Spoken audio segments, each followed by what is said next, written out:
agradecerles a todo el equipo de trabajo por esta cátedra abierta, por haber invitado, y de nuevo pues felicitarlos por esta actividad cultural y sobre todo por este trabajo pedagógico del cine de muchas maneras. La película fue invitado para hacerle una corta presentación,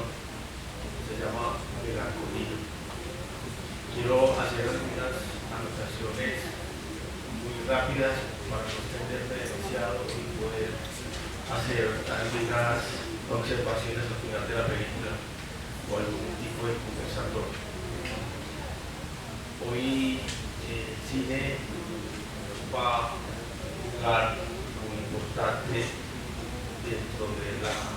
complejidad en términos de moral, dentro de la complejidad filosófica. Dogma 95 es tal vez, ya me ha comentado eso, el compañero de trabajo, que ya ustedes han visto una serie de materiales de este movimiento. Es básicamente este movimiento cinematográfico de ruptura que aparece en el siglo XX, a finales del siglo XX, que es un movimiento estético, pero igualmente tiene una fuerte conexión con la filosofía. La película de hoy tiene, diría yo, varios elementos para hacer el juego.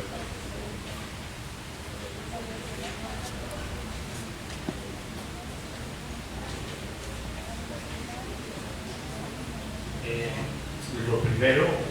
es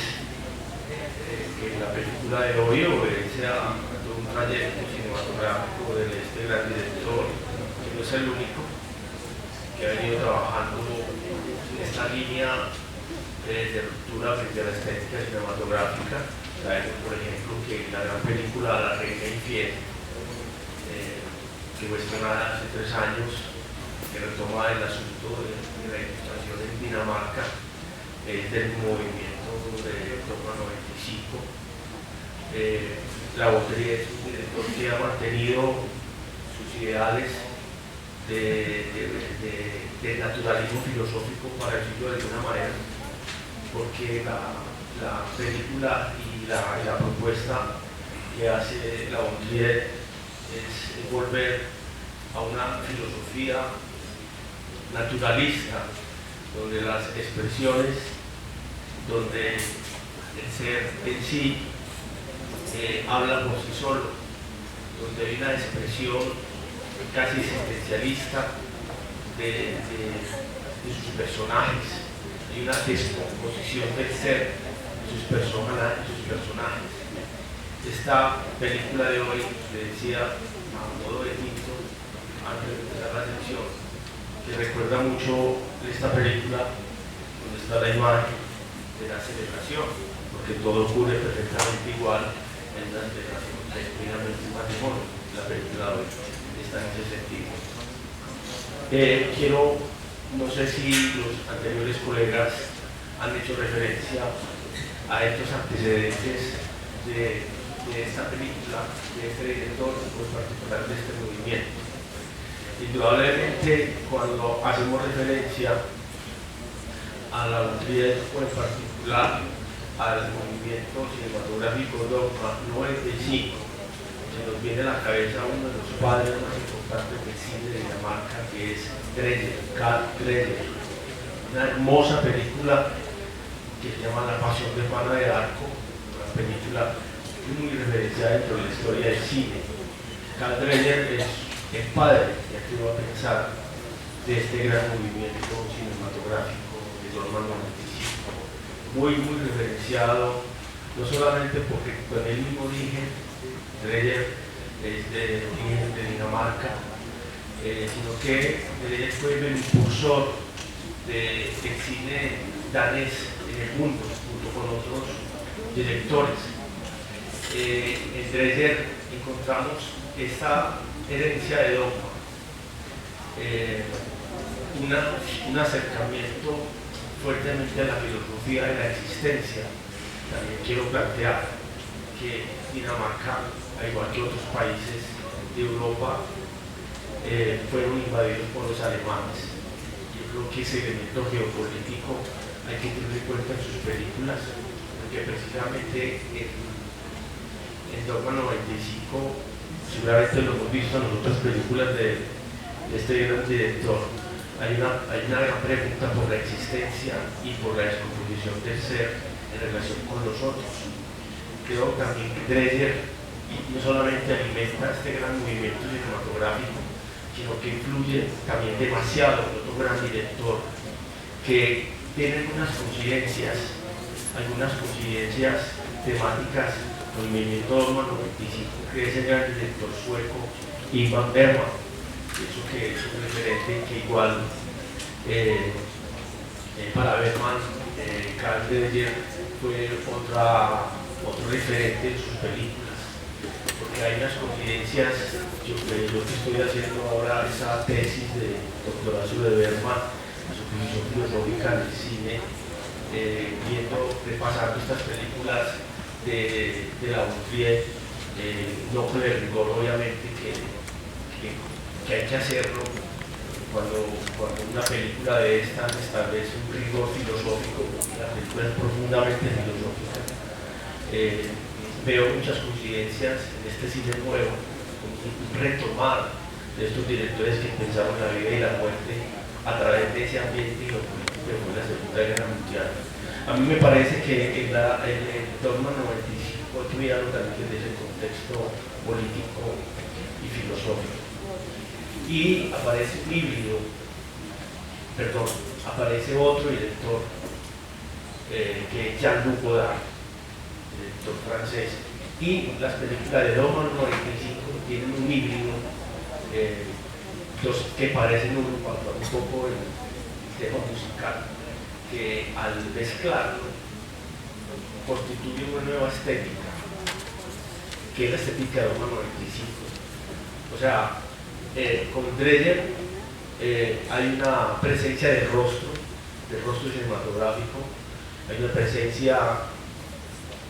filosófica del rostro, como lo vemos en las películas de la Boutrier.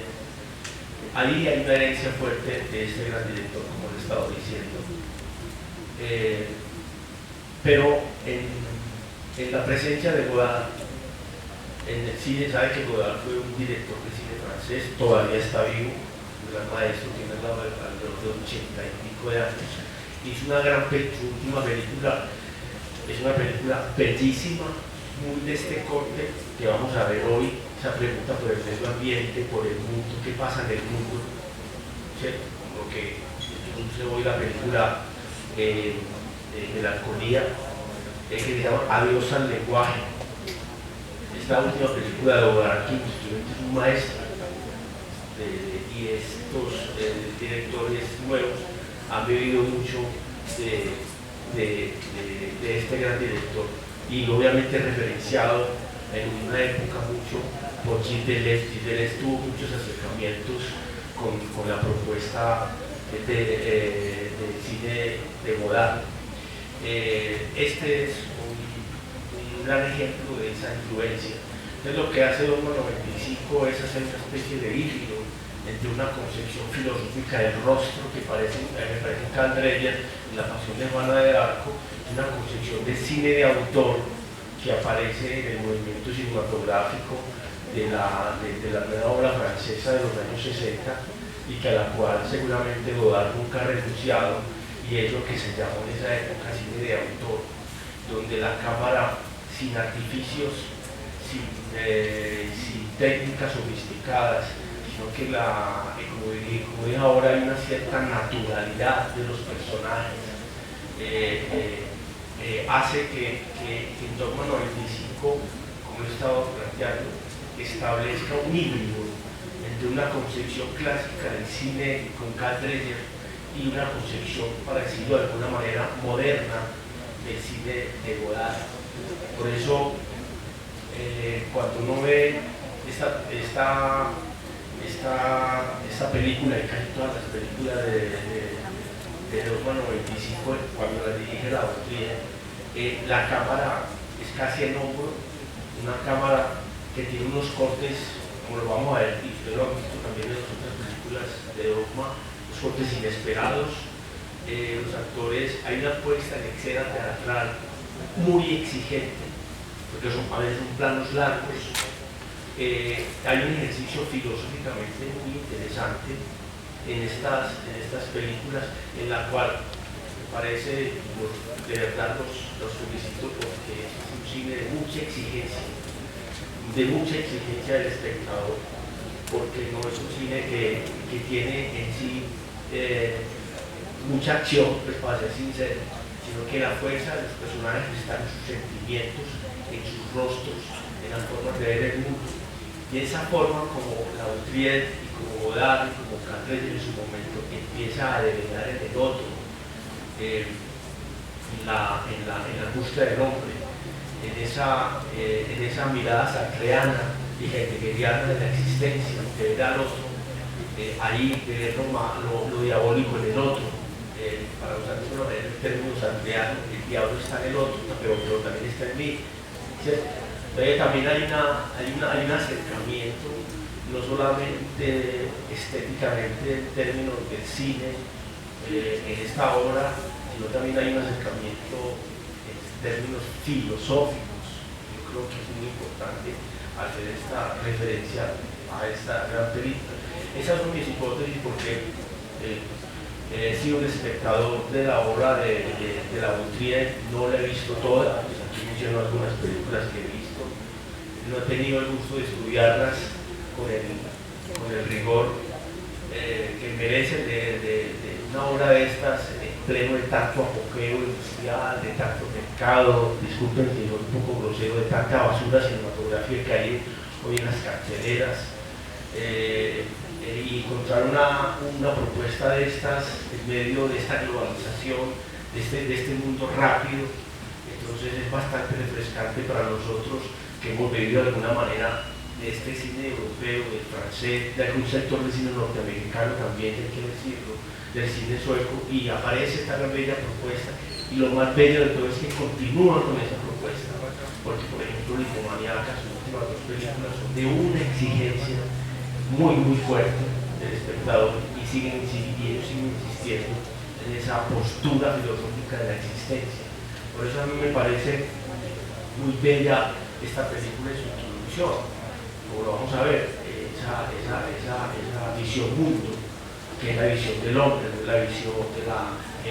gran historia de la geopolítica, tal vez del medio ambiente, lo que sea, pero es que somos nosotros ahí, cuál es mi lugar en esa situación. Entonces, parece que en este caso la película de hoy hace una especie como de, no sé si el término lingüístico sea una analogía o sea una mimesis en términos aristotélicos, pero más bien, no sé si es eso, porque repito, apenas tuve la oportunidad de volver a revisar la película estos días para el de la charla. Es una película que requiere ver muchas cosas. No quiero extenderme mucho, quiero para terminar, tenía un poco de citas, como un poco de referencias, hasta Stanislao Zuleta lo tenía referenciado, porque pienso que en la película de hoy hay una especie como una mirada suretiana de la pareja, ¿no? de que ellos se casan y piensan que van a encontrar un gran paraíso, lo que pasa es que se encuentran en un infierno, la condición humana del infierno que somos nosotros. Y eso también me recuerda mucho a la película hermosa, de las películas de mis afectos de Ingmar Bergman, Un verano con Mónica, donde precisamente ellos se van a un paraíso, a una isla, un par de parejas muy enamorados, y empieza a haber un proceso de descomposición entre ellos y empieza a mirarse el rostro de la muerte, el rostro de la muerte, el rostro del diablo, de los diablos que son nosotros en esa relación con el otro. Entonces aquí me acordaba mucho de las reflexiones que hacía Stanislao Zuleta cuando decía, primero, cuando se trata de estar con alguien, primero no hay que imaginarse una vida entrada feliz, de mermelada, sino que ante todo hay que mirar que en esa relación está incluida los elementos de los conflictos y los micropoderes que tenemos cada uno. Teníamos un poco de elementos, algunas apreciaciones de Godard que coinciden mucho con lo que vamos a ver hoy, pero sí quiero como citar unas palabras de Foucault en relación con las películas. Yo siempre me hice la pregunta que si Foucault había visto mucho cine, porque casi que cuando uno lee a Foucault en su literatura uno ve mucha coincidencias cinematográficas. Y me cuento este texto en la feria del libro que se llama Foucault al cine, y veo que si hay unas grandes coincidencias entre lo que hicieron los franceses en los años 60, los años 80, y lo que Foucault plantea desde la condición humana. Voy a citar una cosita aquí para ir terminando. No hago diferencia entre la gente que hace de su existencia una obra y aquellos que hacen una obra en su existencia. Una existencia puede ser una obra perfecta y sublime, y eso los griegos lo sabían, mientras que nosotros lo hemos olvidado por completo, sobre todo desde el Renacimiento. Pienso que esa frase, haciendo referencia a un director alemán, Bernhard Scholler, nos puede entrar un poco a lo que vamos a ver hoy. Sin entender demasiado, entonces vamos a ver la película y vamos a abrir un espacio, diría yo, un poco distinto, porque sí quiero darle no tanto un efecto técnico o tecnológico de movimiento cinematográfico a la película de hoy, sino también un efecto filosófico, porque creo que la película merece un espacio filosófico, ya que hay un término que en eso me planteé ahorita, la cinefilosofía. Estamos en el momento de la cinefilosofía, el momento fundamental de la cinefilosofía, y esta película se acerca a esa idea de la cinefilosofía,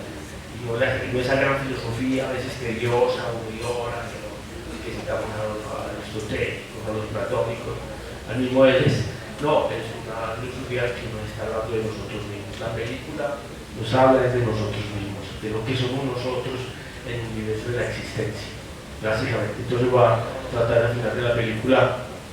de abordar algunos elementos que he ido trabajando en perspectiva, pero que, como digo ahorita, coinciden mucho con lo que las puestas de escena nos plantean la novela. Bueno, entonces espero que la disfrutemos y vamos a dar un espacio al último de la película para hacer algunos conversatorios. Ojalá sea un conversatorio. Muchas gracias.